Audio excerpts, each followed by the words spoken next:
সেই সন্ত্রাসীরা পাবনা শহরের এই আব্দুল হামিদ রোডে যেই সকল অস্ত্রের ঝনঝনানি দেখিয়েছিল, আমরা প্রশাসনের কাছে জানতে চাই সেই সকল অস্ত্র কোথায়? 1 বছর পার হওয়ার পরেও আপনারা এখন পর্যন্ত কোনো অস্ত্র উদ্ধার করতে পারেন নাই। 1টা বছর পার হওয়ার পরেও আপনারা দাগি কোন সন্ত্রাসীকে গ্রেপ্তার করতে পারেন নাই। 1টা বছর পার হওয়ার পরেও আপনারা এই সন্ত্রাসীদেরকে আটকে স্পেশাল কোন অভিযান আমরা পরিচালনা হতে দেখি নাই। এখন পর্যন্ত যে আসামিদেরকে গ্রেপ্তার করা হয়েছে তাদের থেকে এখন পর্যন্ত 64 ধারায় কোন জবানবন্দি পর্যন্ত নেওয়া হয় নাই আমরা জানি।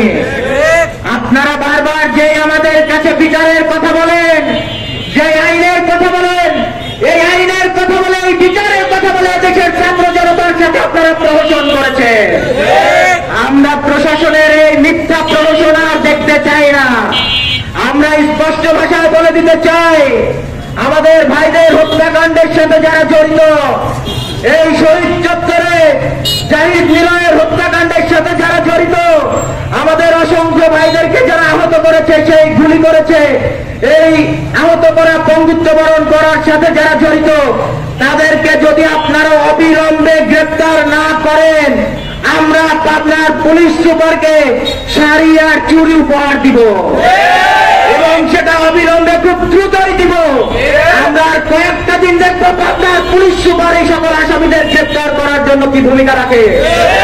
তারা সে যদি কাঙ্ক্ষিত ভূমিকা রাখতে না পারে, আমরা পাবনার ছাত্র জনতা, পাবনার আইন শৃঙ্খলা বাহিনী, পাবনার প্রশাসন, পুলিশ সুপার, সদর ওসি সহ যারা আছে তাদেরকে আমরা চুরি উপহার দেবো, আবারও বলে দিলাম, তাদেরকে আমরা শাড়ি পরাবো বলে দিলাম।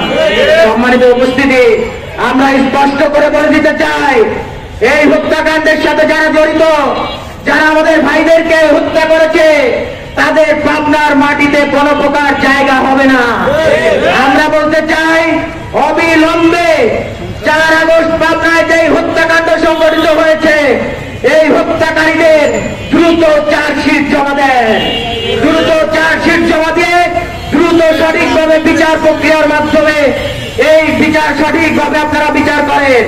আমাদের কাছে বিভিন্ন তথ্য আছে, আপনারা আওয়ামী সন্ত্রাসীদের এই মামলা থেকে নাম কাটারও বিভিন্নভাবে ষড়যন্ত্র হচ্ছে। আমরা স্পষ্টভাবে বলে দিতে চাই, হত্যাকাণ্ডের সাথে যারা জড়িত এমন কারো নাম যদি এই হত্যা মামলা থেকে কাটা হয়, পাবনার প্রশাসন, পাবনার আইন শৃঙ্খলা বাহিনী, পাবনার ছাত্র জনতার মুখোমুখি হবে বলে দিচ্ছি।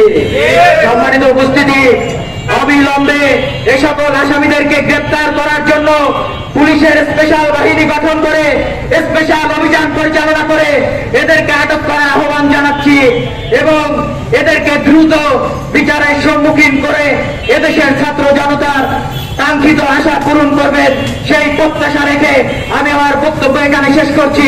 বাংলাদেশ জিন্দাবাদ, ইনকিলাব জিন্দাবাদ।